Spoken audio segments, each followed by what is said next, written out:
à une époque, ma discard, elle était entre guillemets obligatoire. Pour moi, c'était que souvent en milieu de semaine, j'étais tellement fatiguée que soit je faisais pas la manche du tout, soit je décollais mais j'allais poser assez rapidement.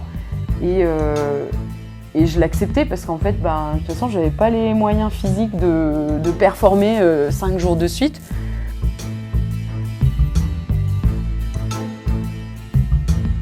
Sans le savoir, un peu inconsciemment, mais j'avais pavé le chemin d'un plan B, en fait, d'un plan B professionnel. Et en fait, quand il y a eu cette opportunité avec Air Design, c'était, je pense, ça tombait au bon moment pour plein de raisons. Salut Mathilde. Bonjour. Merci de me recevoir chez toi pour cette interview sur la sellette.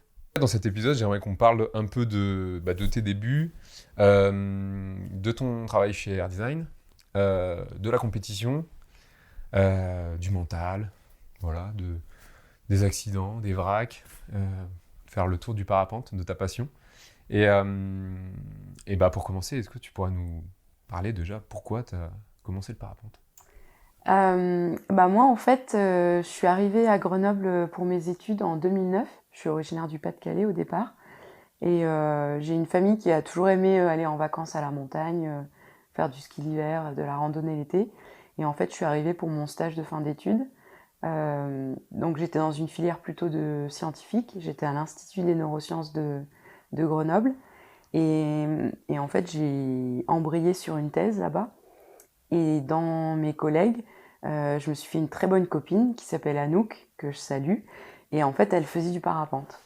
Et très vite, le lundi, elle revenait des étoiles dans les yeux parce qu'elle avait volé le week-end et elle nous racontait. Et c'est vrai que c'est pas du tout une activité auquel j'aurais pensé un jour. Il y en a, tu vois, ils se disent j'ai toujours été passionnée par les avions, tu vois.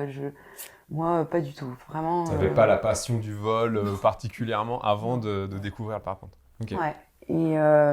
Et en fait, grâce à Anouk, j'ai fait un biplace, un vol biplace avec un copain à elle, qui est devenu mon compagnon. Et en fait, quand je me souviens que quand j'ai fait le baptême en biplace, j'ai adoré vraiment les sensations, survoler les montagnes, etc. Mais par contre, je suis rentrée au labo et j'ai dit aux collègues, c'est super sympa, mais jamais je ferais ça toute seule. Et sauf qu'en fait, un peu embrigadée par ses copains qui faisaient du parapente et qui étaient tous plus motivés les uns que les autres, j'ai fait d'autres biplaces, ils m'ont fait faire du gonflage. On est allé à la dune du Pilat, où j'ai fait mon premier petit vol, là, où j'ai aussi bouffé beaucoup de sable. C'est pas facile quand on débute. Mais en fait, c'était l'été, et en fait, à l'automne, j'ai fait un stage INIT. Et je pense que j'ai jamais eu un sport, une activité comme ça qui m'a autant happée, en fait. J'ai tout de suite été droguée fort, quoi. Ah ouais, ouais. Ouais. Oui, vraiment. Et puis vraiment encouragée aussi par cette dynamique. Donc à l'époque, on était en coloc, on volait tous dans la coloc, on avait des copains qui volaient.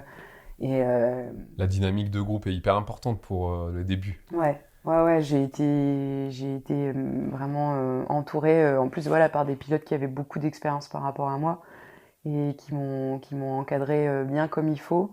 Et puis après voilà, j'ai fait des stages aussi pour progresser, pour passer les brevets et tout. Mais c'est vrai que je suis tombée dedans fort, quoi. Donc j'étais vraiment dans une grosse dynamique, et comme en plus moi je pense que, ouais, comme tu dis, j'avais chopé le virus, ça devenait vraiment, tu regardes tout le temps par la fenêtre, t'es tout le temps en train de regarder le ciel, tu planifies, t'as du mal à planifier des choses à long terme parce que potentiellement ça va voler. Donc ouais, vraiment très très mordu. Mais par contre, c'est vrai que moi j'ai démarré, donc j'étais en thèse de neurosciences, je bossais en biologie, et j'avais quand même des gros horaires, des grosses contraintes et tout. Et donc j'ai quand même très vite aussi à la fois été hyper passionnée mais aussi hyper frustrée parce que je pouvais pas voler tant que ça. Je sais qu'il y en a, ils vont peut-être penser que t'as le virus et puis tout à coup tu fais des centaines d'heures par an, et Et moi, pas du tout. Donc, j'étais méga mordue. Mais par contre, pendant très longtemps, si je faisais 30-50 heures, c'était beaucoup. T'avais pas une implication, Ouais. mais c'était parce que t'avais aussi le côté professionnel Ouais, qui t'empêchait de... exactement. J'avais vraiment des contraintes pro assez fortes. Et ça a continué. Donc moi, j'ai passé ma thèse et je suis partie en postdoc en Italie. Et là aussi, j'avais quand même pas mal ouais, une charge de travail importante avec des dynamiques où bah, c'est normal de bosser les week-ends, la science ne s'arrête pas le dimanche. Enfin, et donc du coup, ouais. Mais par contre, donc je pratiquais peu en quantité, mais par contre, j'avais vraiment l'impression de faire de la qualité, d'essayer de vraiment bien voler, de faire des jolis vols, et puis je pense que je lisais tout ce qui était disponible. Je me suis abonnée à Cross Country Magazine.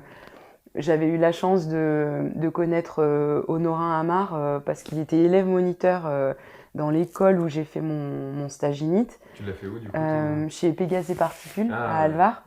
Et en fait, donc, mon ex connaissait Ono, il était élève moniteur, et en fait, moi, je me suis mise à suivre, enfin, pour te dire, j'avais peut-être 1 an de vol, et je suivais déjà les Coupes du Monde, je suivais déjà les records qu'il allait battre au Brésil. En fait, j'étais... Impliqué. Ah ouais, j'étais passionnée, mais de Ouais. ouf, hein.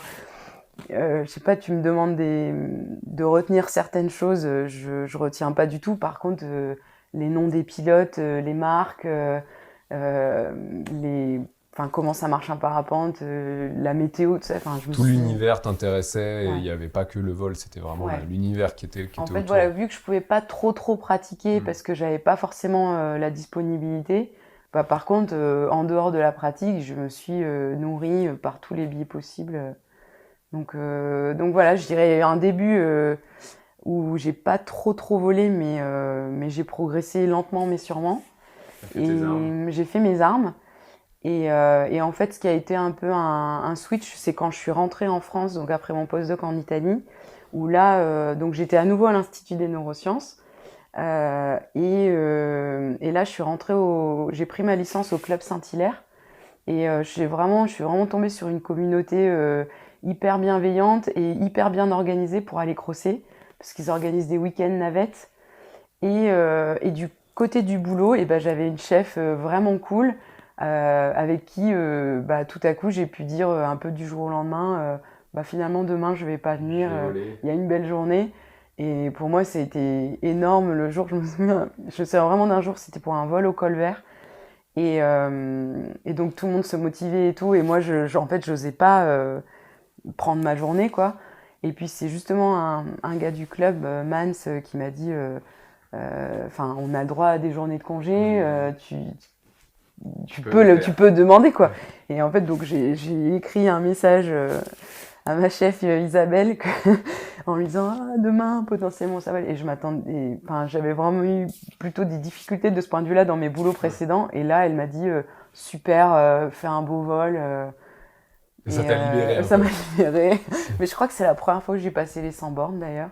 Ok, premier sans borne, donc... Ouais, et c'était... Du coup, là, entre le fait d'avoir un boulot plus compréhensif, enfin une chef en tout cas, beaucoup plus compréhensive, et un club avec une très forte dynamique, là, j'ai commencé à faire plus d'heures. J'ai passé ma QB, c'était en 2019, ça. Et puis, je me suis mise à la compète, parce que là aussi, bah, j'avais des copains qui m'avaient dit, la compète, c'est trop bien pour apprendre. C'est un espèce de stage cross clé en main avec navette et sandwich. Puis tu as des gens autour de toi, donc ça te balise la max d'air. Et après, bah, si tu fais des compètes un peu bah, voilà, dans les Alpes du Nord et tout ça, après, bah, en cross, tu te retrouves dans des endroits où tu es déjà passé en compète. Ça aide vachement d'être déjà passé quelque part. Et voilà, tout ça, ça s'est mis en place comme ça. Et puis le step suivant, ça a été quand j'ai quitté le monde de la recherche, mais on va en parler après, mais pour aller bosser pour AirDesign.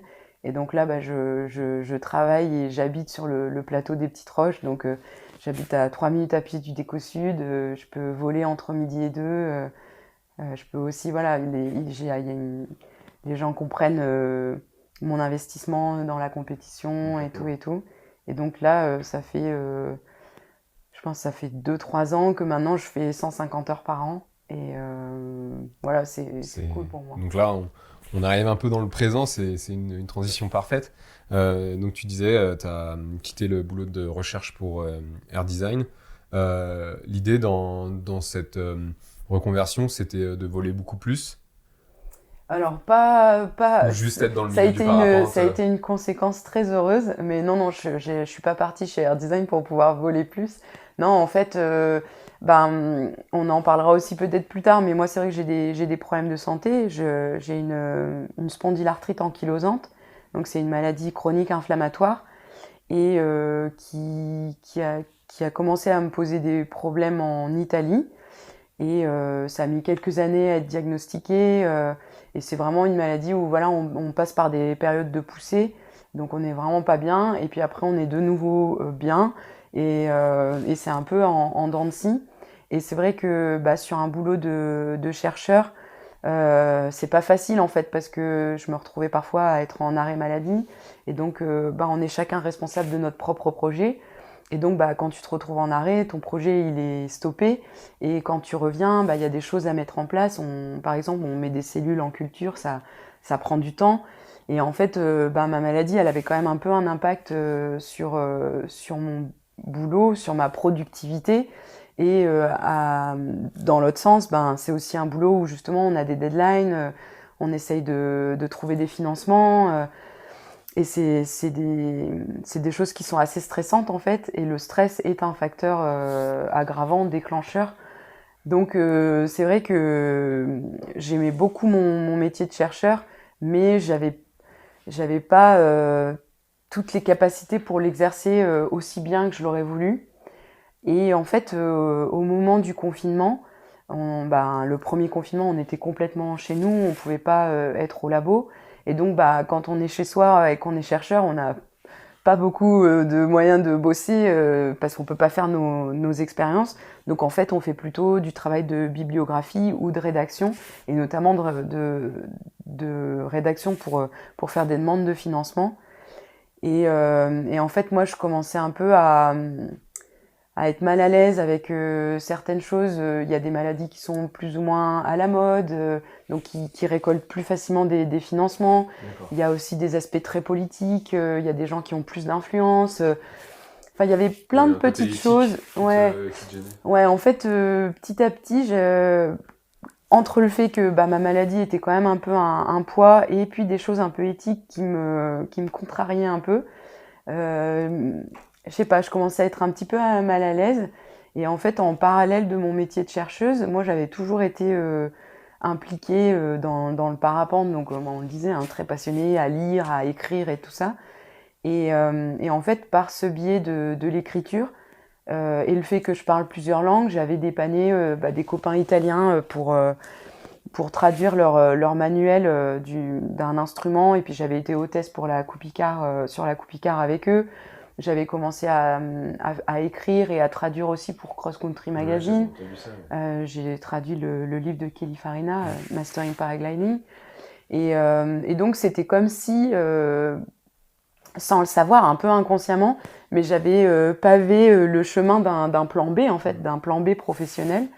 Et en fait, quand il y a eu cette opportunité avec Air Design, c'était, je pense, ça tombait au bon moment pour plein de raisons. Et je me suis dit que j'avais consacré déjà quelques années de ma vie à la recherche, et je regrette pas du tout ces années-là, mais en fait j'étais aussi contente de changer en fait, de passer à autre chose. Et c'est comme si dans un coin de ma tête, je m'étais toujours dit que je ferais pas le même métier toute ma vie. Je sais pas, c'était quelque chose dont j'avais conscience vraiment dans un coin. Et le changement est arrivé peut-être plus tôt que ce que j'aurais imaginé. Mais après, c'est toujours des circonstances, des opportunités, les planètes qui s'alignent. Et donc, là, c'était le bon moment, en fait, pour moi. Et donc, je suis partie chez Air Design au départ en tant que chargée de communication. Et puis là, plus récemment, je suis passée chef du marketing. Ok, donc du coup, pour que les gens comprennent, Air Design, c'est une marque autrichienne. Et ils ont délocalisé en fait le côté commercial à Saint-Hilaire. Ouais, alors en fait, la maison mère est en Autriche, Et en fait, il y a eu vraiment l'installation d'un bureau Air Design France avec l'arrivée de Nicolas Cochet dans la marque, qui au départ a été recruté pour développer le réseau français, donc plutôt comme commercial, responsable du réseau français. Et en fait, c'est quelqu'un qui est hyper investi, qui est hyper passionné, et qui, au fur et à mesure des années chez Air Design, a repris le marketing, a mis en place le développement des sellettes, et c'est comme ça qu'il a monté une équipe tout autour de lui, dont j'ai fait partie. Et donc il est parti récemment, Nico. Donc c'est comme ça que je suis passée chef du marketing. Mais oui, en fait, on a un bureau français où donc on a Nicolas Assaël qui est notre commercial France, Alexis Coudurier qui est le designer des sellettes, Laurent Dardelet qui est notre web designer et graphiste, et moi-même qui suis chef du marketing. Ok.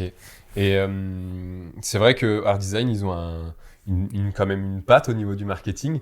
Tu arriverais à nous en parler un petit peu plus, sans dévoiler tous les secrets, mais Oui.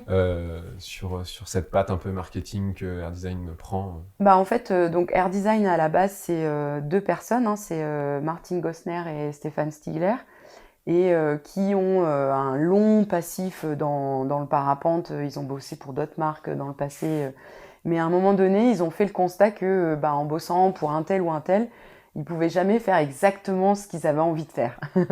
Et c'est comme ça qu'Air Design est né, de vraiment leur envie commune de faire les parapentes avec lesquels ils avaient toujours eu envie de voler.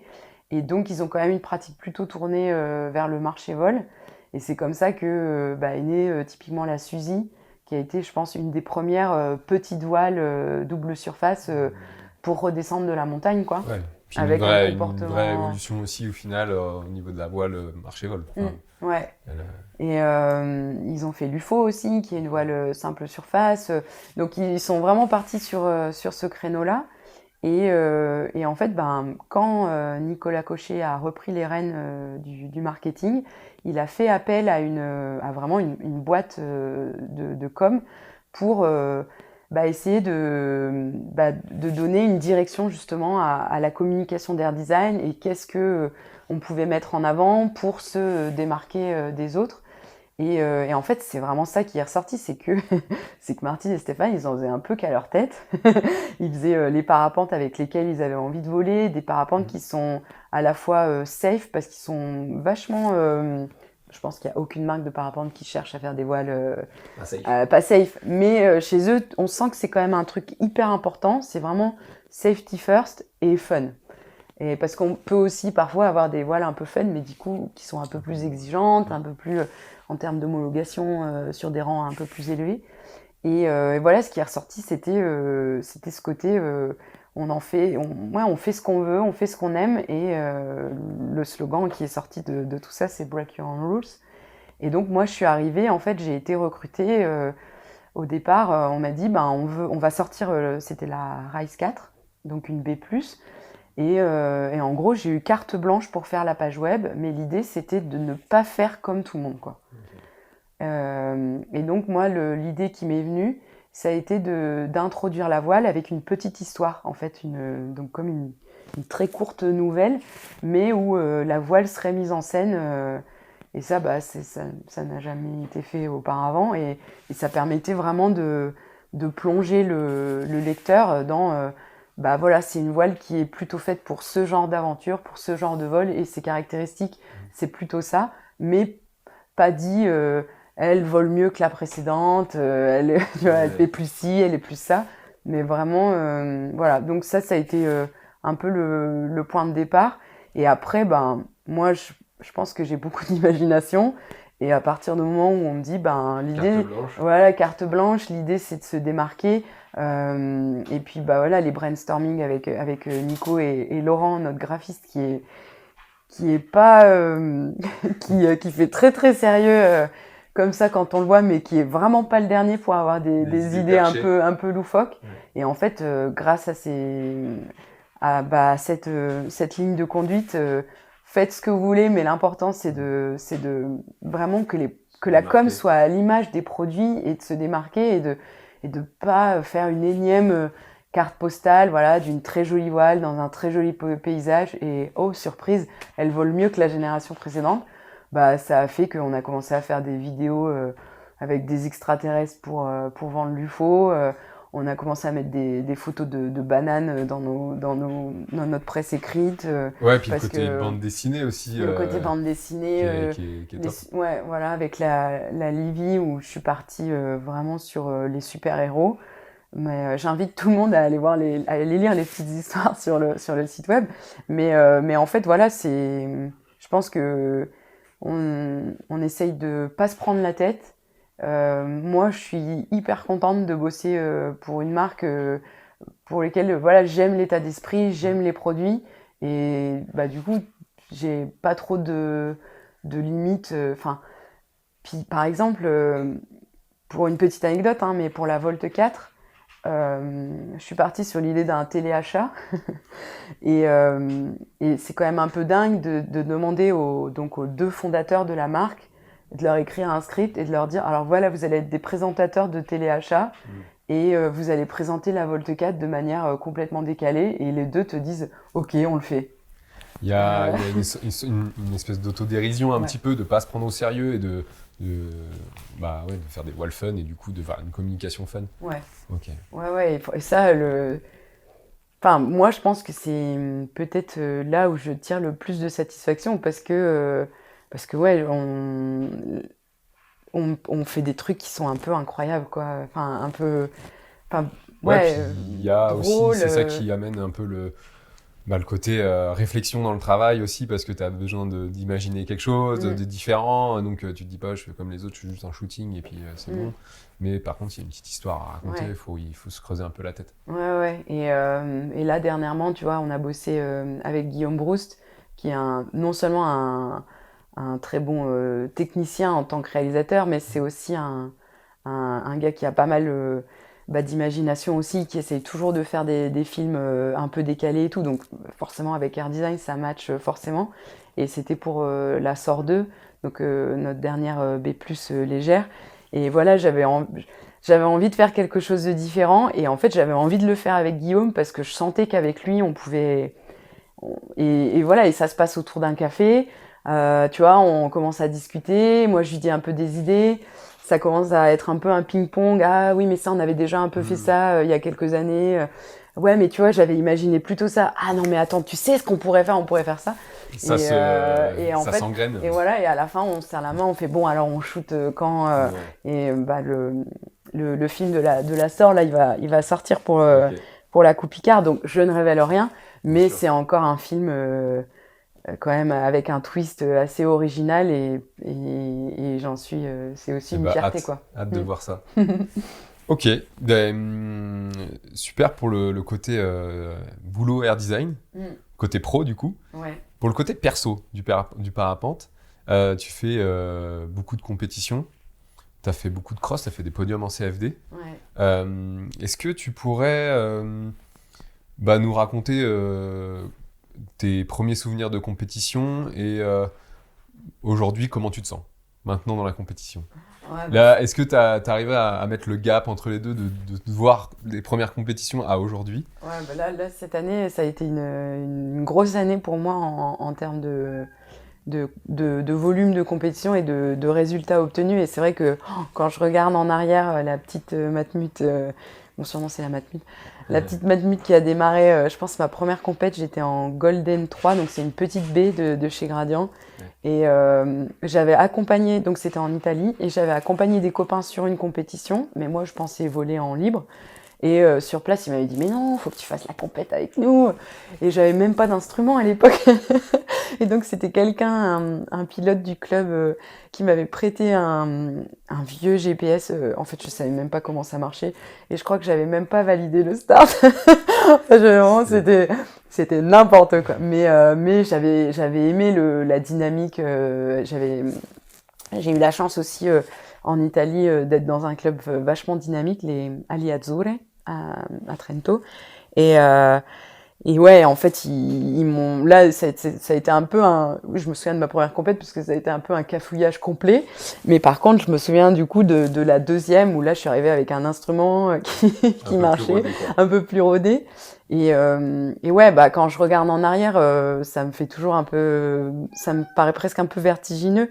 Mais c'est vrai que moi, je me suis mise à la compète vraiment pour suivre le conseil de ces copains plus expérimentés.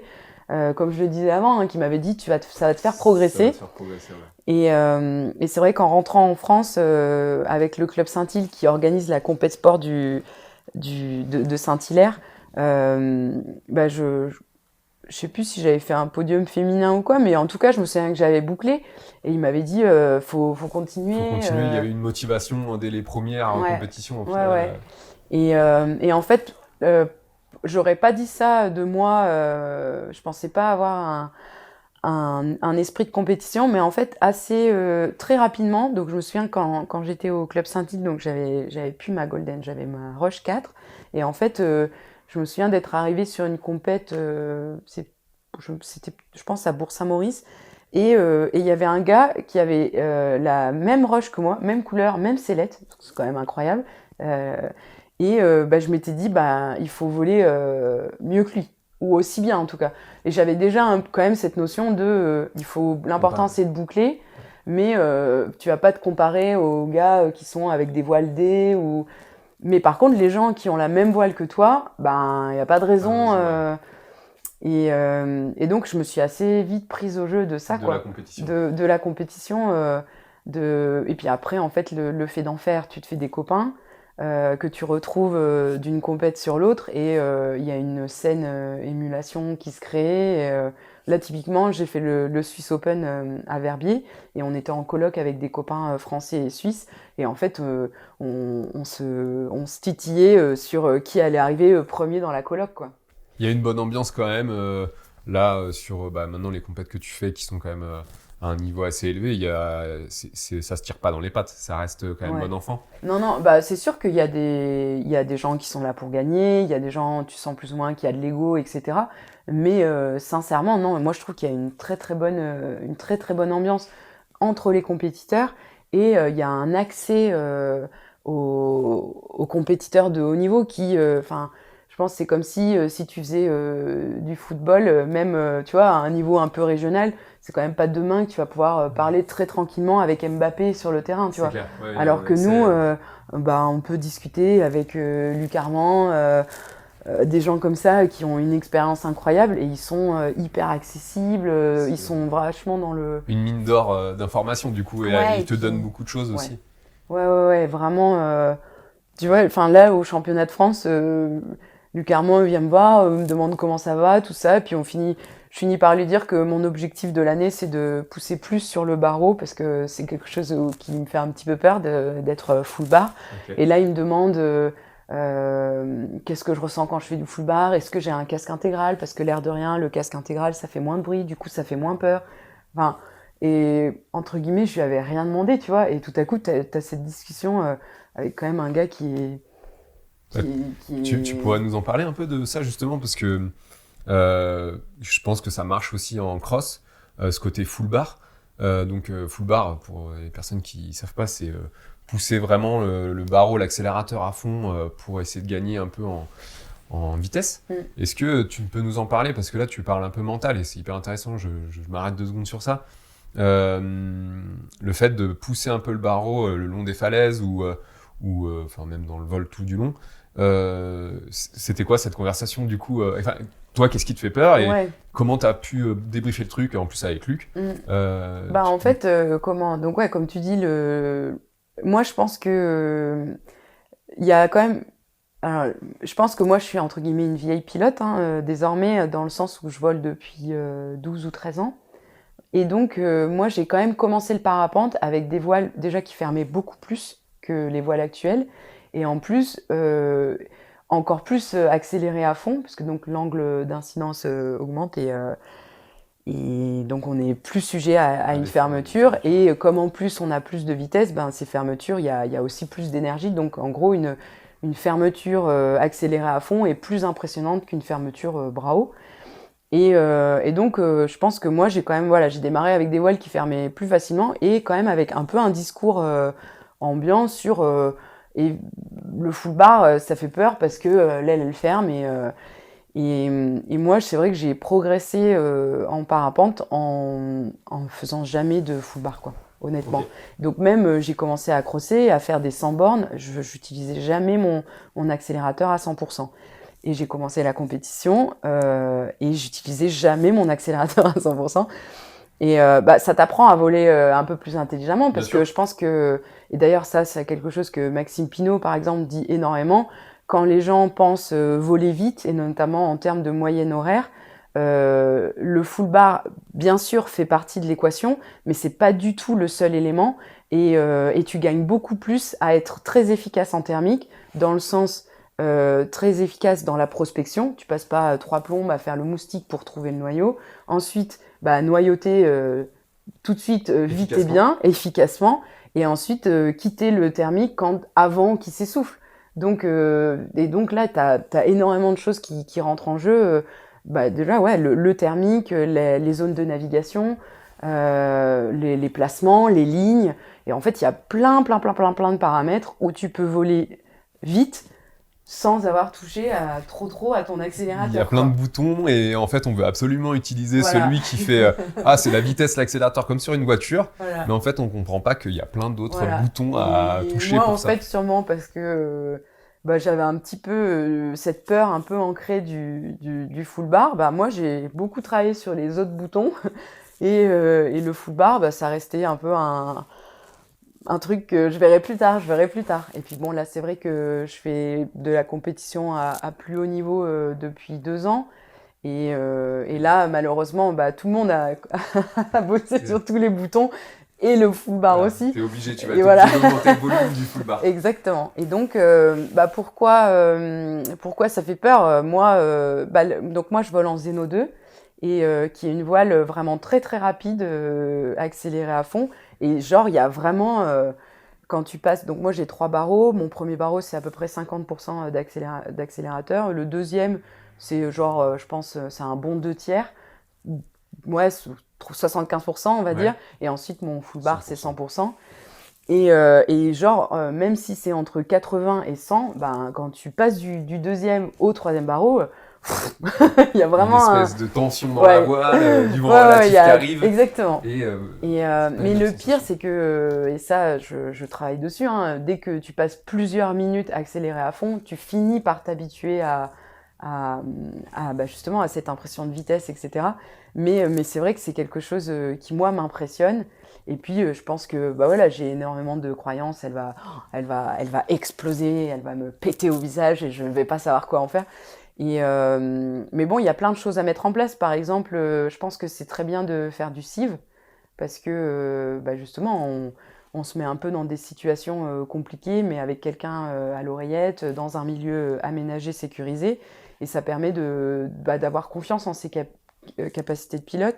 Et moi, typiquement, je me souviens, mon premier CIV avec la Zeno, j'ai pris les affaires de rechange dans la navette en étant convaincue que j'allais finir à l'eau parce que c'était ma première END, Mm. je savais que c'était une voile qui avait quand même beaucoup d'énergie et c'était admis que j'allais finir en autoroute dans le lac, quoi. Et en fait, bah, j'ai pas fini dans le lac et pourtant, j'ai quand même eu un peu des sketchs, tu vois, des choses à gérer.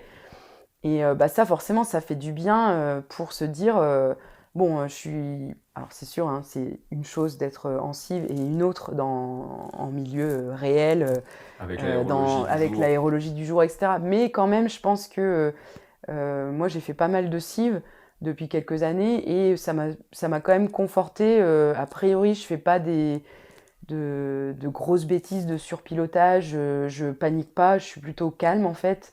Euh, En fait, ça peut te donner la confiance de pouvoir, après, pousser le barreau tout en étant un peu alerte quand même sur ce qui t'arrive et pas être juste en mode « Ok, je pousse le barreau parce qu'on m'a dit je pousse le barreau, mais je suis stressé et du coup, s'il t'arrive un truc, tu sais pas trop quoi faire. Mm, mm. Alors que là, tu as confiance en toi sur ce que tu peux faire avec la voile et du coup, tu pousses barreau plus sereinement. Moi, ce que j'aimerais bien savoir pour finir sur le barreau, parce que c'est quand même un sujet sur sur full bar. Est-ce que quand tu as appris à monter le volume sur le full bar, on t'a dit il y a des moments, il y a des situations à pas utiliser vraiment, même en compétition. Est-ce que tu as des endroits, des moments, un timing dans ton vol où tu dis là je l'utilise pas du tout, là je l'utilise. C'est quoi ton ressenti sur l'utilisation réelle dans le vol? Alors, donc tu parles quand même à quelqu'un qui est toujours dans l'acquisition hein, du full Bien bar. sûr. Mais non, et tu vois, enfin, et encore une fois, j'ai quand même eu des bons résultats cette année qui démontrent que le full bar ne fait pas tout. Non, moi je pense que ce qui est vraiment, déjà que ce soit dans une logique d'acquisition et de sécurité et tout ça, dès que tu es loin du relief, que tu as du gaz, donc typiquement sur des manches où souvent on a des ESS qui nous font partir de la montagne et on part pour quelques kilomètres de glide pour claquer l'ESS et ensuite on peut aller poser tranquillement ESS, au juste goal. pour les gens qui Alors font pas de compète. c'est End of Speed Section et en fait ça marque la fin du temps. Et D'accord. parce qu'il faut savoir qu'il y a quelques années, les gens, justement, c'était le goal, donc latéraux, qui marquait la fin de la manche. Et donc les gens poussaient Poussait comme. à coin jusqu'au Ok. sol, ce qui est très Ah, dangereux. ok. Enfin, ce qui est, voilà, proximité du sol et vitesse élevée ne font pas forcément bon ménage. Et donc ça a été inventé. Donc la compétition, on suit des balises, ce sont des cylindres virtuels qu'on voit sur notre téléphone. On a une application, c'est vraiment un GPS et on suit la flèche entre guillemets. Et en fait, le SS, c'est un de ces cylindres, mais c'est le dernier, et c'est celui qui va marquer la fin des pointants. Et ce qui fait que, en gros, là, tu vas être full bar pour aller claquer cet ESS, mais une fois qu'il est claqué, tu relâches, et là, tu as tout le temps que tu veux pour aller au goal Pour tranquillement. poser au goal. Ok. Voilà.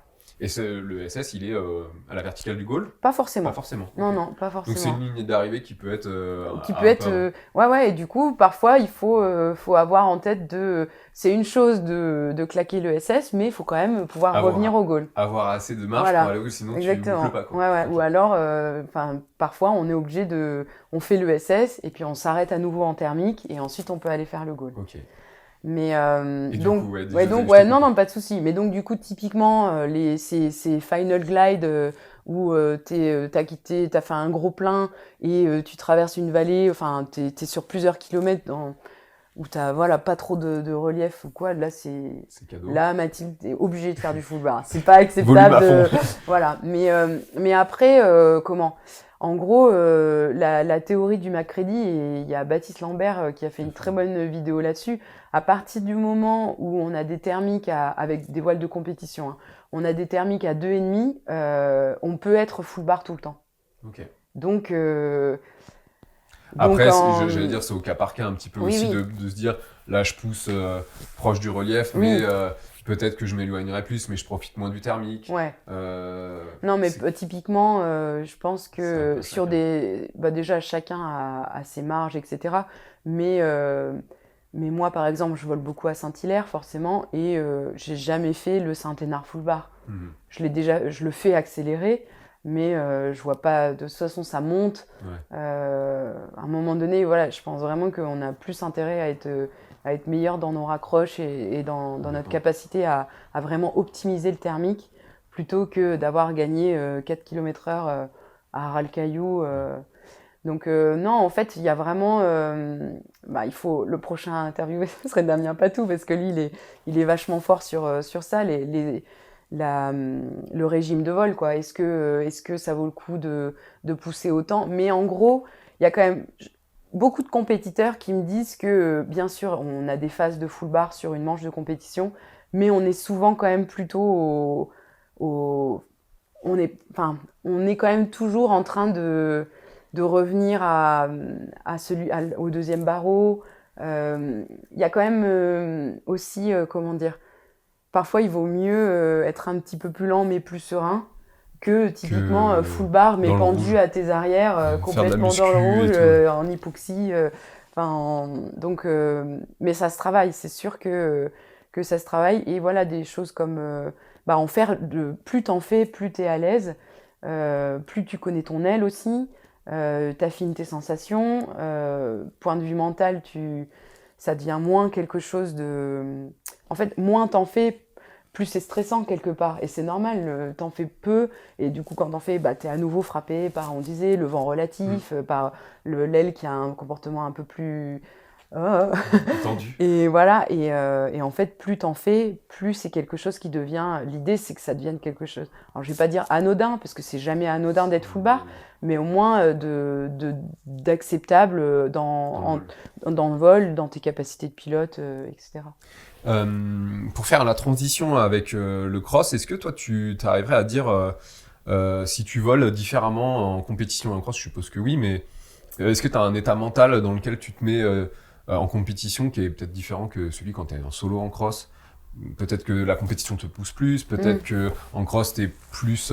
tu te dis, ah bah non, là je suis toute seule, donc je vais moins envoyer.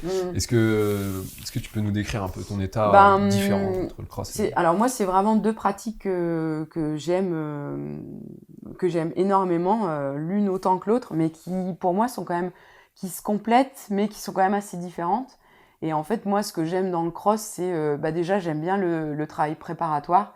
J'aime bien faire ma météo, j'aime bien regarder des traces, j'aime bien imaginer, j'aime bien avoir à peu près un timing en tête, où est-ce que je vais tourner, etc.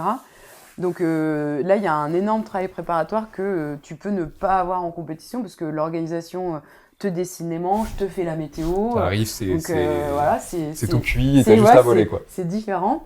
Mais et après, en vol, clairement, moi, actuellement, donc, j'ai déjà fait quelques triangles de 200 km et sur ces triangles, je n'ai jamais fait de full bar. Ok. Alors, du 2/3, oui, hein, mais j'ai pas eu... C'est intéressant de savoir parce que comme quoi c'est possible. Ouais.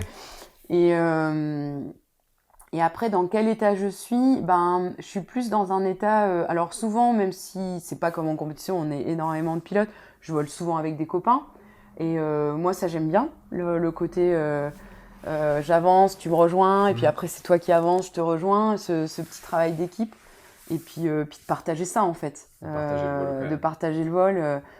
Et je me rends compte que, par exemple, quand en cross, toute seule, je croise un pilote que je ne connais pas, mais qui a la même voile qu'un copain, je me dis « Oh, il a la même voile que... » Et même ça me fait chaud au cœur, quoi, tu vois.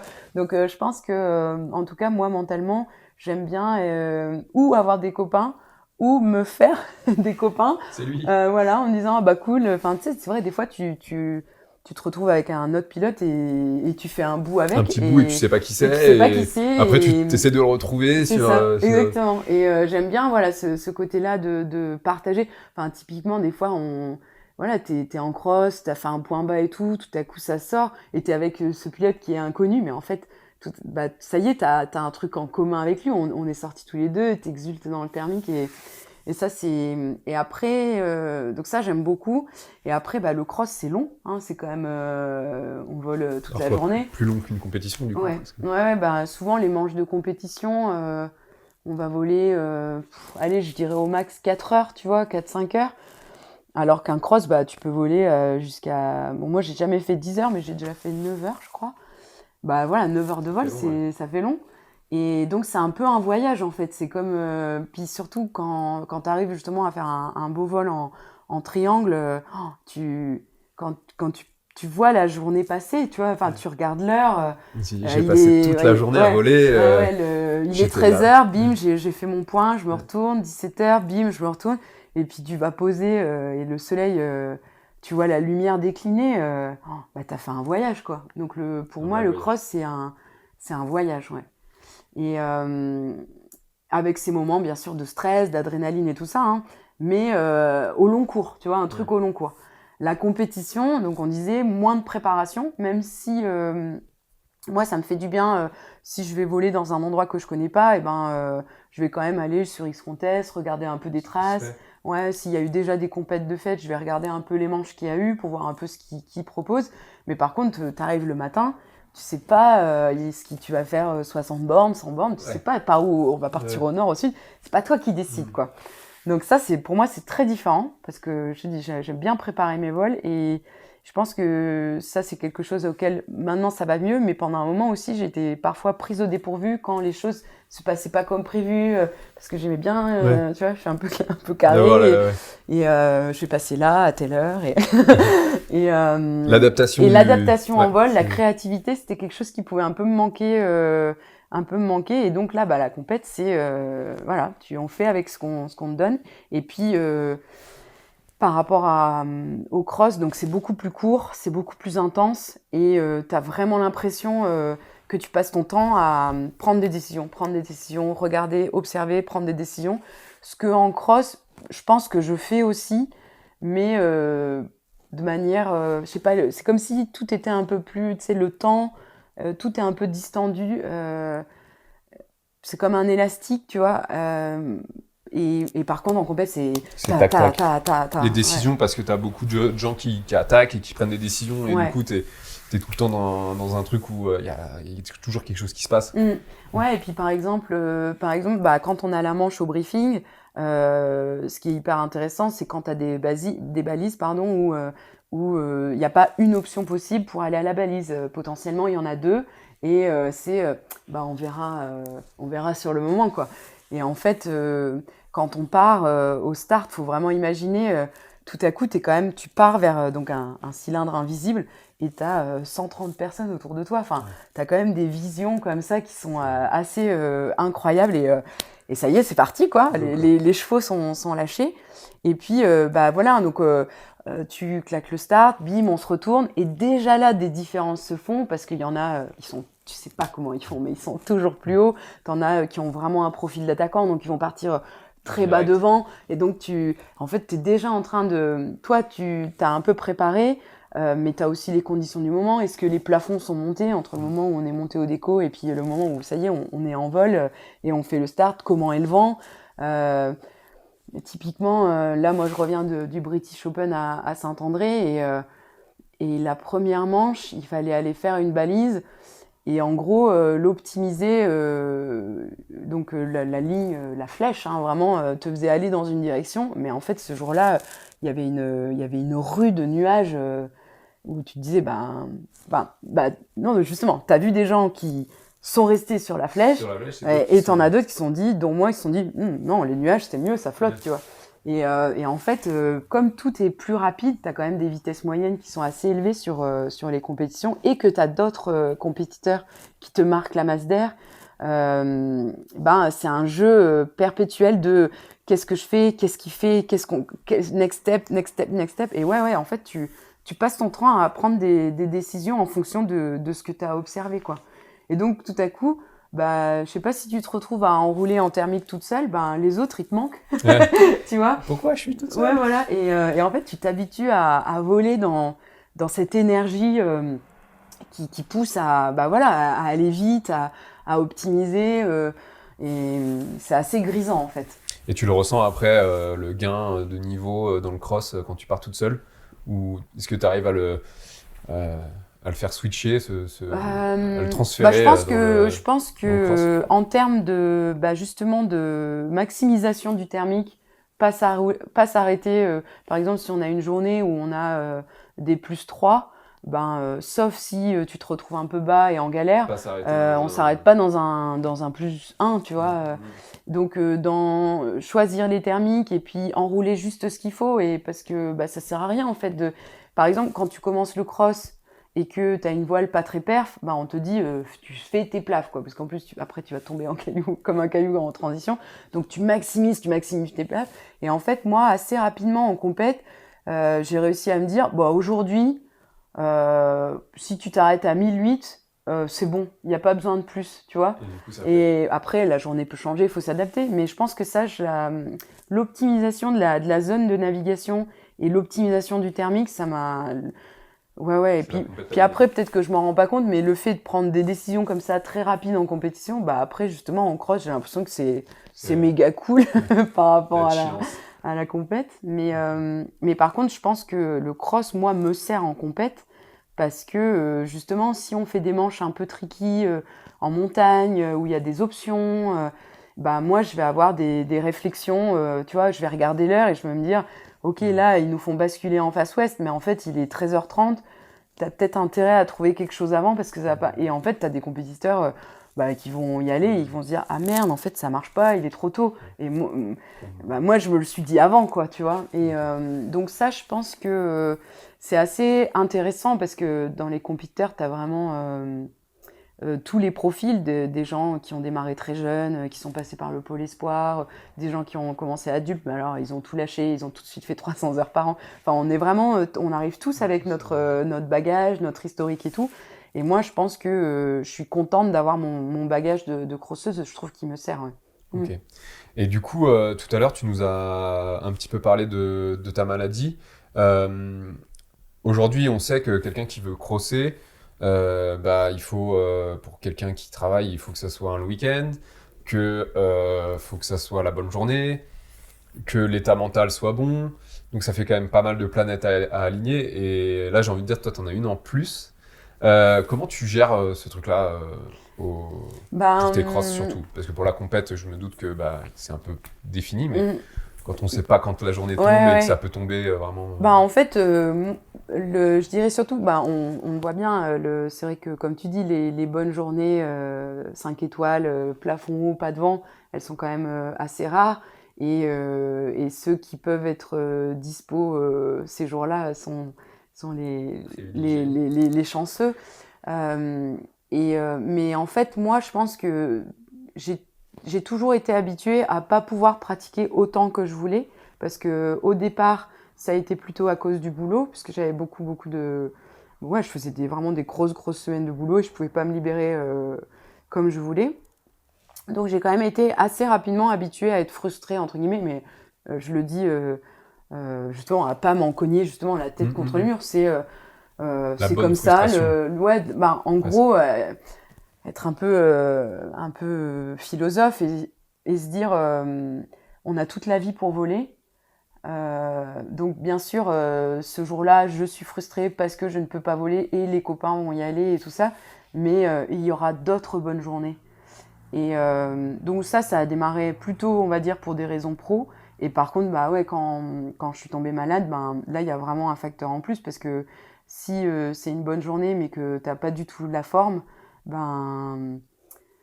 c'est pas possible en fait. Et moi, en fait, j'ai toujours, j'avais beaucoup aimé le biplace découverte que j'avais fait. Mais souvent, c'est vrai que les gens qui se mettent au parapente, après, ils ont un peu du mal à être encore passagers. Parce que le fait d'être pilote, ils subissent un peu plus et tout. Et en fait, moi, je suis restée une passagère biplace parce qu'il y a eu des moments où j'étais vraiment pas en état de voler parce que physiquement, mentalement, j'étais pas bien du tout. Et j'ai eu la chance que des copains m'emmènent en biplace. Top, ça. Et pour moi, c'était... c'est un peu la picouse, mais c'était vraiment le plaisir de voler. Mais t'as pas la responsabilité, de toute façon tu serais pas en état de l'être et du coup tu te fais emmener et donc moi j'ai toujours voilà, que ce soit à cause de raisons pro ou de raisons de santé, j'ai dû être un peu dans l'acceptation et la résilience de on fait pas ce qu'on veut mais tu le disais hein, je pense que la maladie c'est une contrainte en plus, mais je pense que tout le monde a des contraintes parce que je sais pas, la personne est divorcée et ce week-end-là, il a ses enfants ou il a son père est gravement malade et mentalement, ça l'affecte. Et je pense que c'est une chose, tu vois, justement, d'aller voir la CFD, les vols déclarés, etc., etc. Mais je pense qu'il faut vraiment être conscient qu'on a tous nos petites croix à porter, tu vois. Et moi, voilà, ma maladie, c'en est une, mais tu vois, typiquement, on parlait aussi de la compète. Moi, pendant un moment, donc sur les compètes internationales qui durent une semaine, en fait, au bout d'un moment, tu peux ce qu'on appelle discarder une manche. C'est-à-dire que si tu la loupes complètement, alors, je vais pas rentrer dans les détails, mais en gros, si on fait 4 manches, il y en a une qui peut sauter, en fait. Et donc, ça avantage justement à pouvoir prendre des risques ou un jour à avoir loupé une manche et de passer à côté. Et moi, à une époque, ma discard, elle était entre guillemets obligatoire. Pour moi, c'était que souvent en milieu de semaine, j'étais tellement fatiguée que soit je faisais pas la manche du tout, soit je décollais mais j'allais poser assez rapidement. Et je l'acceptais parce qu'en fait, de toute façon, j'avais pas les moyens physiques de performer 5 jours de suite. Et donc, c'était comme ça, c'était ma discard. Donc, ça m'obligeait à bien voler les autres jours. Mais oui, c'est sûr que c'est pas toujours facile. Et même là, tu vois, donc moi maintenant, j'ai quand même un traitement depuis, ça va faire 1 an, qui marche mieux. Donc ça va quand même mieux. Je suis quand même beaucoup plus soulagée. Et je pense que, ouais, au quotidien. Et je pense que l'air de rien, ça joue aussi sur mes résultats en compétition. Parce que tout à coup, tu es quand même un peu plus en forme. Et donc, t'es moins fatigué et t'arrives à performer et t'as plus besoin de tes discards obligatoires que ta fatigue t'imposait. Mais tu verrais le nombre de fois où donc moi je suis à 70% dans mon boulot et par exemple le mercredi après-midi je bosse pas et parfois ça vole ici, hein, je vois les parapentes par la fenêtre et moi je suis ici sur mon canapé avec mon petit plaidou et en fait je suis en repos parce que je suis fatiguée en fait. Et ça, soit tu pleures et tu te dis que la vie est injuste et pourquoi les autres ils ont la santé et pas moi. Et j'ai eu des phases comme ça. Hein, je suis loin d'être une sainte. Mais à un moment donné, il faut arrêter de se faire du mal et se dire ouais en fait je suis claquée et je vais me reposer et comme ça la prochaine fois qu'il y aura une bonne journée, je serai en forme. Mais là encore, je pense que moi j'ai ma maladie à gérer et c'est sûr qu'elle m'enquiquine. Hein, je peux... Voilà, là, c'est vrai que cette année, c'était quand même une année un peu compliquée niveau météo. Et c'était pour moi, là, j'ai eu vraiment du mal à aligner les planètes parce que souvent, j'étais fatiguée et j'arrivais pas à me dire, si, je vais aller faire des heures de route pour aller voler parce que c'est vrai que ça marchait pas mal dans les Alpes du Sud cette année. Enfin, comme toujours, mais encore plus cette année, la différence Alpes du Nord, Alpes du Sud était assez marquée cette année. Et à un moment donné, tu te dis, en fait, j'ai pas l'énergie de prendre ma caisse pour aller là-bas et faire mon gros vol. Et puis, c'est vrai que c'était aussi une année où je me suis pas mal consacrée à la compète. Et à un moment donné, je me suis dit, tu fais une super année de compétition. C'est ma 2e saison en END. Et je commence un peu à récolter les fruits de mon investissement, des saisons d'avant, le fait que quand même la santé, ça va un peu mieux. Et réjouis-toi d'avoir... Enfin, tu vois, j'ai volé à Verbier, en Suisse. C'était super beau. J'ai volé à Saint-André, je connaissais pas. C'était super beau. J'ai fait vraiment des belles manches avec des copains. J'ai vécu des super bons moments. Voilà, réjouissons-nous de ce que j'ai pu faire. Et le reste, encore une fois, on a toute la vie pour voler. Et donc, voilà, il n'y a pas de... C'est de transformer la frustration en motivation pour plus tard, en fait. Et ouais, ça, c'est vraiment le dire que quand t'es sur le canapé, ça peut te donner une niaque démente après, quoi. Aussi, si tu le prends comme ça, tu te dis, la prochaine fois, je vais avoir tellement la niaque. Mais grave, tu vois, par exemple, je veux pas dire de bêtises, si, ouais, c'était l'été 2022, j'ai été hospitalisée à cause de ma maladie. Et c'était au mois de juillet, tu vois, donc quand même une saison propice au parapente. Et en fait, déjà, c'était un temps qui était nécessaire pour moi pour essayer de mieux me soigner, etc.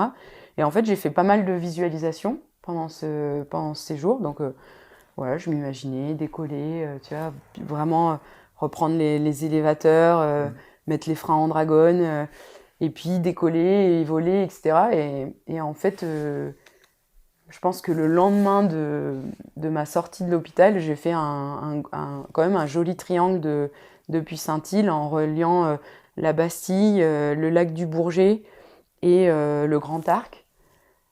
Et voilà, j'avais pas volé depuis des semaines. Un peu à froid, quoi. Ouais, et en fait, je pense que j'étais reposée, du coup, forcément. Puis j'avais fait de la visualisation, du coup, j'étais pas perdue. Et comme tu dis, j'avais, je pense, une grosse envie. J'étais avec des copains ce jour-là et j'avais cette idée de vol et on a pu la réaliser. Et pour moi, c'était... c'est beau, quoi. Ouais. Ça en devient hyper beau. Ouais. La frustration fait aussi que les choses sont plus belles après, derrière. Ouais. Et tu vois, c'est marrant de l'évoquer, ça m'émeut, mais c'était un beau cadeau. Trop cool. On a parlé de plein de choses positives dans le vol et on a parlé du full bar et ça me fait penser à ce qu'on me disait, c'est que en full bar, tu es peut-être plus sensible au vrac et aux accidents. Est-ce que tu as déjà pris des gros vracs en compète ou en cross qui pourraient être... Non, pas trop. Mon accidentalité en parapente, quand j'étais vraiment jeune pilote, parce que j'avais encore ma voie à l'école, j'ai fait un, j'ai fait un retour au sol juste après le déco à Montaut. Mais en fait, j'ai décollé twisté et en fait, je suis revenue à la pente. Enfin, donc ça a été mon premier accident. Et, euh, et après, des années plus tard, j'étais en C. J'ai fini aux arbres juste après avoir décollé, mais en fait, justement, j'avais pas beaucoup d'altitude. Et en fait, j'ai pris une vilaine fermeture et en fait, j'avais pas de marge par rapport aux arbres et j'ai fini aux arbres. Donc ça a été mes deux accidents. Voilà. Mais après, en vol, là, la Zeno 2, j'ai quand même déjà pris des fermetures. Mais j'ai jamais eu des choses trop graves. Donc, je touche du bois. Ouais. Mais non, non. En fait, je réfléchis. La première fois que j'ai pris une grosse fermeture avec elle, c'était un cross. On était parti du Serpaton et tu vois, on était en transition pour rejoindre les crêtes du Vercors, là, les faces est, donc plutôt loin du relief, tu vois, donc peut-être un peu détendue et pas très attentive à la voile. Et j'étais accélérée, alors pas à fond, mais j'étais accélérée. Et donc j'ai pris une fermeture et qui, quand c'est réouverte, a fait une petite cravate. Donc j'ai dû quand même gérer, tu vois, garder le cap, faire décrocher asymétriquement pour nettoyer la cravate.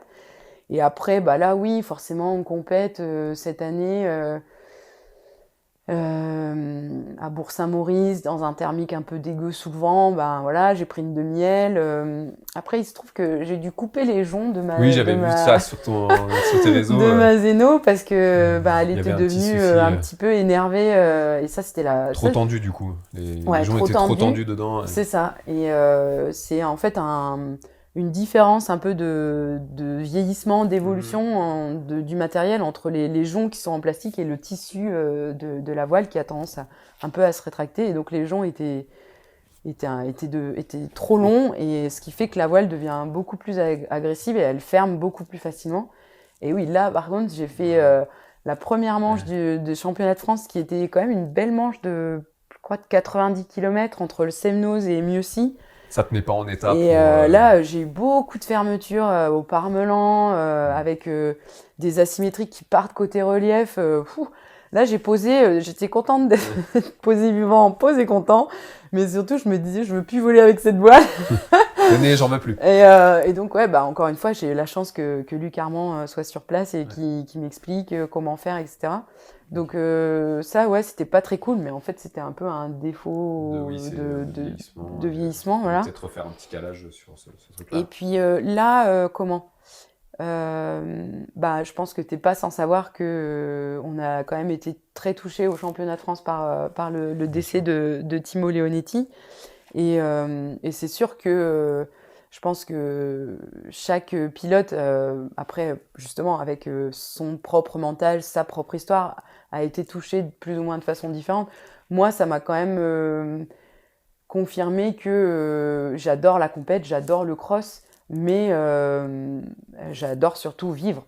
Tu vois, enfin, je tiens à la vie et peut-être que parfois, ça va faire que je vais pas pousser full bar, et je vais me faire doubler et ou je vais renoncer à certaines choses et tout ça, mais est-ce que entre gagner une compétition et rester en vie, ou même juste ne pas se faire mal, parce que c'est aussi au-delà de... l'accident de Timo, il est tellement tragique, mais aussi se faire mal dans une moindre mesure, ça peut aussi être quand même aussi ça peut transformer ta vie aussi, tu vois. Mais typiquement, la compète suivante après les championnats de France, moi j'ai participé au Belgian Open au Grand Bornand, Et malheureusement, on a eu une semaine avec beaucoup de vent, ça a été des conditions un peu compliquées. Et je crois que c'était sur la première manche, on avait une balise à aller chercher où on était à la fois et contré par la brise et par le vent météo, et on allait se retrouver sous le vent d'un relief que moi je connais par mon expérience de cross comme pas très agréable. Et en fait, j'ai pas réussi à y aller, quoi. Enfin, tu vois, j'y suis partie une première fois, on a commencé à être dans une masse d'air un peu dégueu. Et là, je me suis dit, on n'a pas assez de gaz, on va vraiment arriver très bas dans la brise, ça va être un peu banzai. Puis là, c'est vrai que vraiment, moi, j'avais Timo en tête, tu vois, et je me suis dit, je veux pas me mettre dans une situation comme ça. En fait, je suis revenue sur mes pas, ce qui est quand même pas facile en compétition, parce que tu laisses les autres partir, Tout le monde voilà, tu reviens sur tes pas. Je me suis dit, tu fais un gros plein et tu repars, quoi. Et en fait, donc je fais un gros plein au-dessus du déco, je pense que le vent avait encore forci, et moi, mon instrument me dit quand même qu'il y a 35 de vent, tu vois. Bon, je retourne quand même au charbon, je retourne en direction de la balise, et en fait, il y avait tellement de vent, replonge un peu comme un caillou, et je me dis, en fait, grosso modo, je vais pas être beaucoup mieux que lors de ma première tentative. Et en fait, vraiment en l'air, je me suis dit, est-ce que si tu étais en cross toute seule, tu volerais avec 35 de vent ? C'est intéressant ça. Non. Ouais. Est-ce que vraiment c'est une question de vie ou de mort d'aller claquer cette putain de balise ? Non. Est-ce que tu prends du plaisir ? Pas tant. Est-ce que tu as envie de voler encore longtemps ? Oui. Et ben en fait, je suis allée poser, tu vois. Et c'est sûr que au goal, tu te sens un peu morveuse, quoi. Tu vois, t'as pas fait la manche, t'en as d'autres avec sûrement un plus gros mental ou mieux positionnés au départ qui ont réussi à aller chercher cette balise. Mais bon, tu vois, je crois que sur une centaine de pilotes, ils sont 18 à boucler. Donc bon, tu vois qu'il y avait quand même une petite...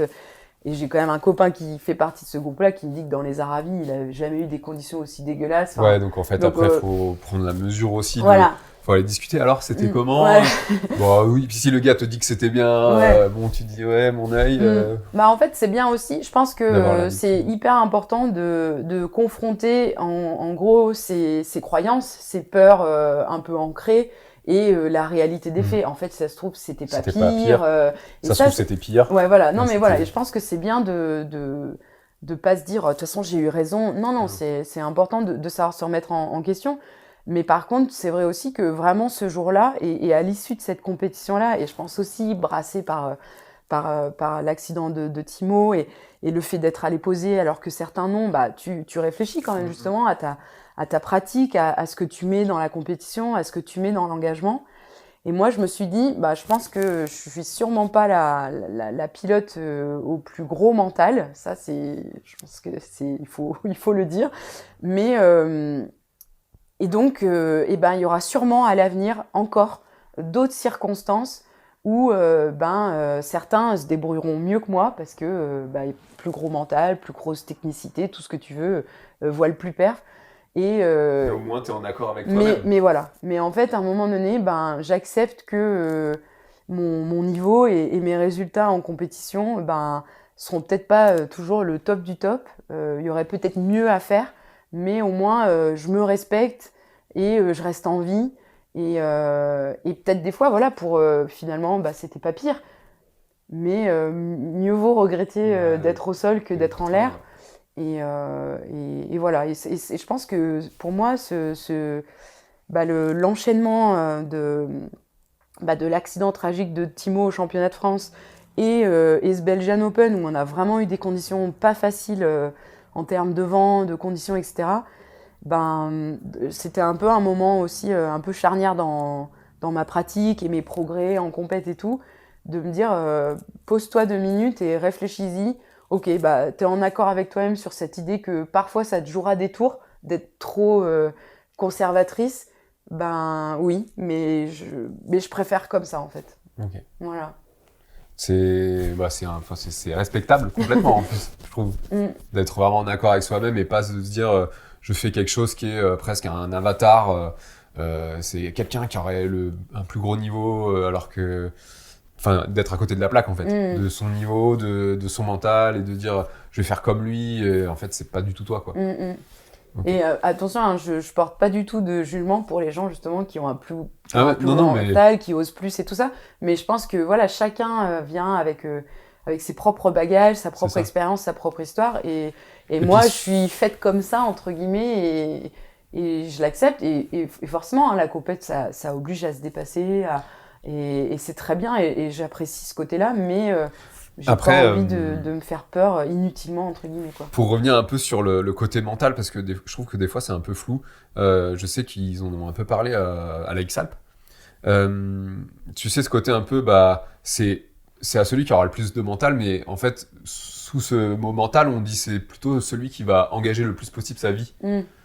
Est-ce que c'est ça aussi en compétition, dans ce que de ce que tu dis, je comprends ce côté, en fait, oui, mentalement, ils ont plus de mental et ils y vont, mais est-ce que c'est celui qui engage un peu plus aussi, l'engagement ?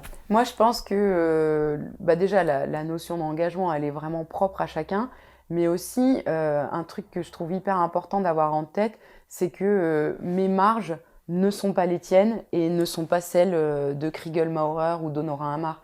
Et à un moment donné, peut-être que moi, je vais trouver que, un tel engage beaucoup plus par rapport à moi, mais en même temps, il a combien d'heures et combien d'années d'expérience sous son aile CCC, tu vois. Et donc peut-être que, en fait, lui, relativement, il engage moins que moi. Tu vois ce que je veux dire ? Ouais. Donc, je pense qu'il faut relativiser. Et tu vois, là, par exemple, je sais qu'à la Coupe du Monde qui a eu lieu à Gourdon, de nouveau, ils ont eu quand même ils ont eu des manches ambitieuses, de très belles manches, mais dans des conditions où parfois il y avait du vent météo. Et puis, c'est quand même les Alpes du Sud, donc avec des brises fortes. Et à un moment donné, c'est clair que c'est des endroits où il faut quand même savoir se placer, savoir voler haut. Sinon, bien sûr, tu te retrouves dans la machine à laver. Et en fait, à un moment donné, les gens qui sont à l'avant, c'est pas forcément qu'ils ont plus engagé, mais par contre, ils se sont bien placés, ils ont su naviguer dans les bonnes couches aux bons endroits. Et par contre, malheureusement, certains, par méconnaissance des lieux, par en fait très peu d'expérience de vol en montagne, se retrouvent dans des endroits abominables où ils se disent c'est intolérable de faire une compète dans des conditions pareilles. Oui et non, en fait. Un peu comme ce qui s'est passé à Mont-Lambert quand c'était vraiment le championnat du monde. Oui. Il y a eu ces histoires de... Exactement. J'avais entendu ça. Ouais. Il y avait des athlètes qui venaient d'autres pays et qui étaient en disant mais c'est incroyable, alors que c'est des conditions normales pour nous. Ouais. En fait, il faut quand même se rendre compte que c'est vrai qu'à l'échelle internationale des compétitions, t'as beaucoup de gens qui volent énormément en plaine ou dans des systèmes de petites montagnes, donc avec des systèmes de brise beaucoup moins compliqués, des soulevants quasiment inexistants, etc. Et quand tu t'engages sur dans un massif avec des systèmes de brise établis, etc., en tant que pratiquant en montagne, on sait bien qu'il y a des endroits où il vaut mieux pas s'y mettre, il faut faire attention, il faut prendre du gaz avant d'avancer, etc. Et c'est vrai que en plus, typiquement sur un championnat du monde, donc tu vas non seulement avoir des pilotes qui n'ont pas du tout ce type de pratique, donc ils se retrouvent, en fait, ils n'ont pas les clés pour lire le terrain. Et en plus, comme tu es quand même sur un championnat de niveau élevé, ils vont quand même s'équiper avec la sellette top, le top du matos. Et sauf qu'en fait, techniquement, ils sont un peu limites, tu vois. Et donc là, typiquement, tu compares un pilote qui, entre guillemets, n'a rien à faire sous une CCC, qui a très peu d'expérience en montagne, et un pilote français, on va dire comme Maxime Pinault, qui vole depuis qu'il est ado, qui connaît très très très bien la montagne, qui, je pense, techniquement est très fort, bien sûr. Il y a un écart de malade. C'est le jour et la nuit entre ce que va vivre Maxime Pinault. C'est une autre catégorie presque. Ouais, c'est une autre catégorie. Ok. Je viens de penser, j'ai glissé le mot X-Alp. J'ai complètement oublié que tu avais été... oui. Assistante de Damien Lacasse. Tu peux nous en parler, une petite parenthèse de comment ça s'est passé et ton ressenti là-dessus? Qu'est-ce que ça t'a appris? C'était... Quelle aventure ça a été pour toi, quoi? C'était une super expérience. Vraiment, la X-Alp, je pense que ça a un degré d'intensité inégalé, je pense. Et je suis très reconnaissante envers Damien de Comment tu avais eu m'avoir. cette occasion du coup? En fait, Damien, moi je le connaissais parce qu'il avait fait un film avec Antoine Girard. Et puis pendant le confinement, il avait fait des tutos pour les Janjo. Ouais. Et Rappel. il avait lancé son site internet, je crois, à l'époque, où il expliquait qu'il allait organiser des stages cross. Et moi, en fait, au départ, je l'ai contacté pour organiser des stages cross dans les Alpes du Sud D'accord. pour le club Saint-Île. Donc, c'est notre première, je pense, notre première prise de contact. Alors, toute première, ça a peut-être été une question justement par rapport à l'accélérateur. Il a fait une vidéo Mais comme oui, ça. il a fait une vidéo comme ça. Où c'était par rapport à quand quelqu'un dit qu'il est à finesse 8 du goal, je comprenais pas ce que ça voulait dire. D'accord. Enfin, en tout cas, c'était au T'avais une départ. question Voilà, là-dessus. j'avais une question technique pour lui et ensuite j'avais embrayé sur les stages et en fait j'ai organisé avec lui 2 stages cross pour le club Saint-Île. Et au cours d'un de ces stages, on avait pas mal discuté. Et en fait, déjà, il a vu que j'étais complètement mordue de parapente, que je suivais toutes les X-Alpes depuis bébé. Et en fait, moi, je revenais d'Italie, j'avais vécu 4 ans à Trento, où se déroule la Dolomiti Superfly, qui est une compète de marché-vol dans les Dolos. Et en fait, lui, à ce moment-là, il allait faire la Dolomiti. Et en fait, déjà, le courant est bien passé. Puis je pense, voilà, il a vu, je me débrouillais en cross, j'avais l'air de connaître le coin. Pour lui, c'était intéressant d'avoir quelqu'un qui connaissait le coin, qui parlait italien. Je pense que je cochais pas mal de cases pour être une assistante intéressante pour la Dolomiti. Et en fait, il m'a proposé de faire la Dolomiti, mais c'était même très rigolo parce que c'était genre, prends le temps d'y réfléchir et tout. Et moi, j'étais là, oui, Je vais prendre le temps, oui. c'est ça. Donc, et en fait, c'est comme ça que je me suis retrouvée à faire la Dolomiti avec lui et Solène. Donc c'était rigolo en plus parce que moi j'ai adoré le fait qu'il ait 2 assistantes féminines dans un sport qui est quand même ultra masculin. C'est clair. C'était rigolo, ouais. Déjà on avait une super ambiance entre nous 3 dans l'équipe. Et puis c'était un peu un pied de nez pour montrer que bah oui, des filles peuvent être dans ce rôle-là, quoi. Bien sûr. Et la Dolomiti, ça s'est bien passé. Et donc, assez naturellement, il nous a proposé de faire la X-Alpes l'année d'après. Donc la X-Alpes, qu'est-ce que je peux en dire? C'est vraiment hyper intense. Je pense que justement, par rapport à la Dolomiti, c'est du pipi de chat par rapport à l'intensité de la X-Alpes. Mais par contre, en termes d'expérience, moi, j'ai adoré parce que donc moi, j'avais le rôle de routeur. Ok. Donc moi, j'étais tout le temps en train de regarder des cartes, la météo, le live tracking. Et j'étais en radio avec Damien et je l'aidais à avancer sur les options et tout ça. Et enfin, c'est une grosse responsabilité, forcément. Clairement. Mais en même temps, c'est un kiff énorme quand ce que tu as proposé, ça marche, que les choses s'enchaînent bien et tout. T'es genre, waouh, trop bien. Après, tu as aussi des méga désillusions. Genre, tu le fais passer par un endroit et en fait, il y a 42 brises, mais ça, tu le savais pas. Et du coup, il pose le pauvre et tu te dis, oups, il est 14h, merde. Mais c'est... Au niveau émotionnel, c'est hyper intense. Puis alors moi, je suis du genre sensible. Alors du coup, ça a été très. Il y a eu des moments très durs, mais en même temps, ce qui est bien avec Damien, c'est que je pense que déjà on avait fait la Dolomiti ensemble, on avait fait un stage, on avait fait des stages cross, la Dolomiti, on avait fait une semaine de reco. Donc je pense qu'au niveau de ma personnalité, il n'était pas surpris si un soir, et moi je le connaissais aussi, et je pense qu'on se faisait confiance mutuellement. Et c'est là où moi je me sens vachement chanceuse, c'est que déjà humainement, il y avait vraiment une super ambiance dans l'équipe, donc non seulement avec Damien, mais aussi avec les autres. Et moi, en fait, ce qui était très fort, c'est, en gros, Damien, il me faisait confiance, et moi, je lui faisais confiance. Parce que c'est aussi une chose de dire à ton pilote, tu vas passer par là, tu vas pas... Et je pense que ça aurait été un pilote de moins bon niveau, j'aurais vachement flippé, parce que, tu vois, comme tu dis, en termes de conditions et tout, c'est pas... T'as pas choisi la journée 5 étoiles sans vent et avec 4000 de plaf. Non, surtout l'édition qu'on a eue, on a quand même une météo vachement compliquée.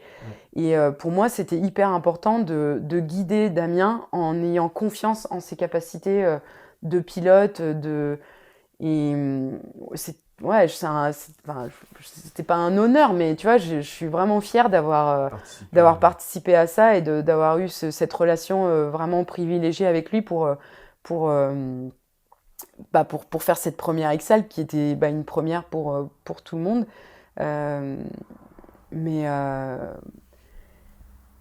ouais, non, Ouais. c'était fort. C'était très, très Je fort. me doute, vu ce qu'il faut engager comme mental et comme ouais, ça doit être très solide même pour les assistants au final. Ah ouais, ouais. Bah, en plus, tu vois, tu te lèves à 5 heures, tu te couches à Ouais, minuit. ouais, ouais, euh, tu, c'est intense. Moi, au départ, j'arrivais pas à me dire, je vais faire tu sais, des micro-siestes, tu vois. Ouais. J'étais au taquet Mhm. H24, puis en fait, ça tient pas le coup. Et Ouais. d'ailleurs, sur la fin, on fait un peu des bêtises, Damien et moi, parce que lui, comme moi, on est Mhm. fatigué et on a des petites incompréhensions ou des petites choses, des Ouais, petites erreurs de des fin de petites journée. de communication. Et Ouais. en fait, c'est la fatigue. Et je pense, moi, je me disais vraiment, si on en fait une deuxième, je ferais ci, je ferais des micro-sièges, je ferais comme ci, je ferais comme ça. Mais, euh, mais finalement, oui, en fait, moi, j'ai pas fait de deuxième X-Alp avec Damien. Parce que, en fait, justement, au moment où il fallait se décider, donc lui, il s'était réinscrit, il était pris, il était en train de monter son équipe. Et en fait, moi, c'était vraiment une période où ça allait pas du tout niveau Mhm. santé. Ok. Et en fait, je me souviens, j'étais en camion en Andalousie, dans un camion un peu similaire à celui qu'on avait à la X-Alp. Et en fait, je dormais pas de la nuit.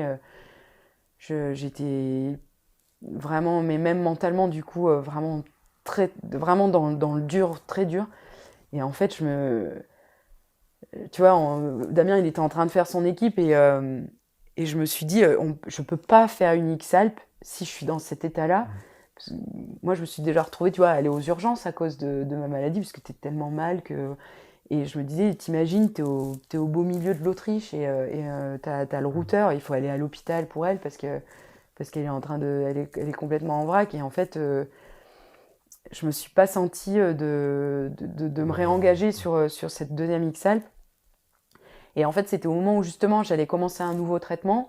Et donc potentiellement, si ça marchait, c'était nickel pour la X-Alp.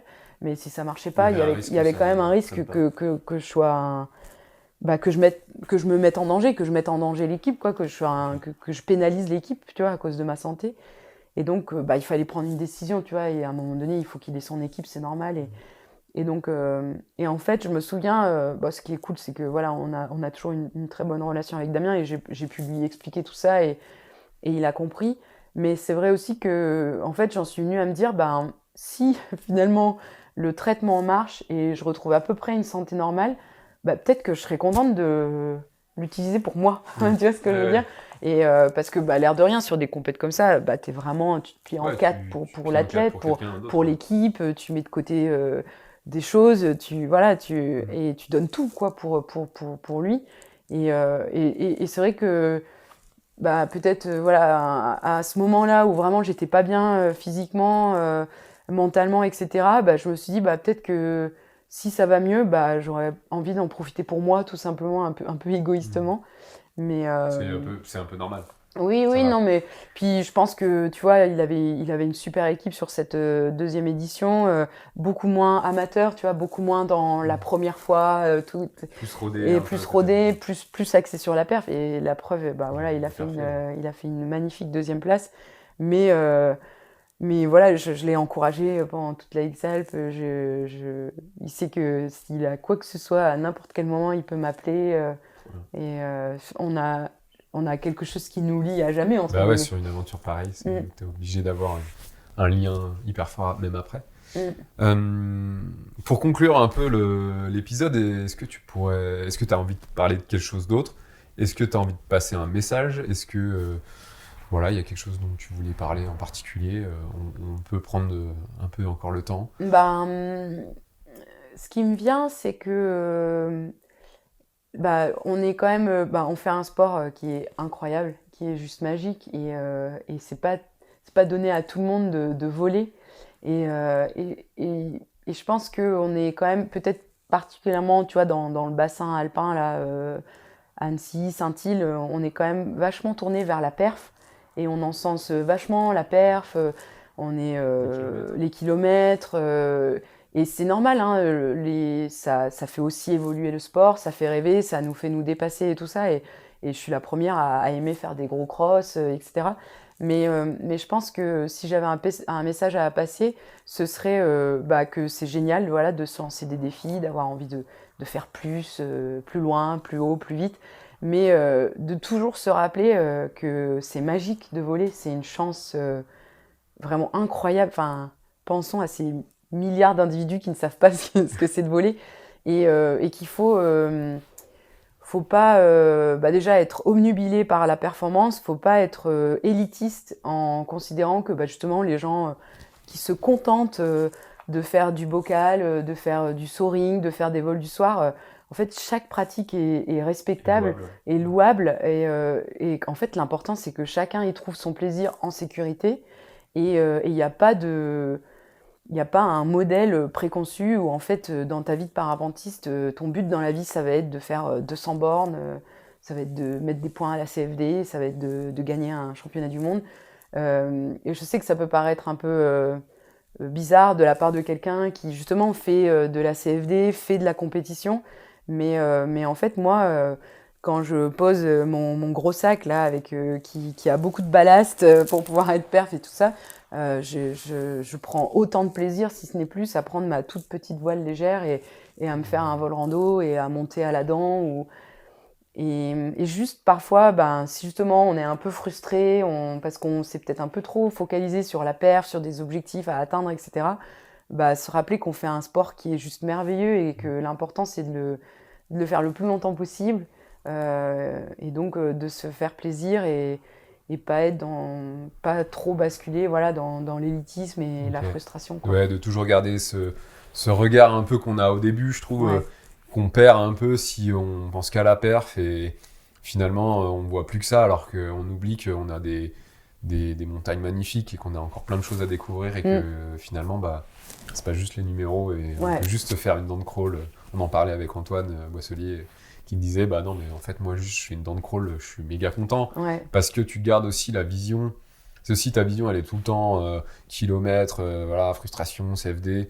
En fait quand tu voles tu le vois plus le côté beau quoi, ce que tu dis quoi. Ouais et en fait je trouve que même chez des gens qui sont vachement tournés vers la perf, qui sont des excellents pilotes, qui font des énormes vols et tout ça, quand ils te racontent leur bon moment, ça va être quand ils ont enroulé avec un rapace, quand ils ont vu la lumière du soir décliner. Et en fait, garder quand même ce côté, comme tu dis, contemplatif, en fait, et de vraiment d'appréciation du plaisir simple de voler, sans y mettre des notions de chiffres ou de performance.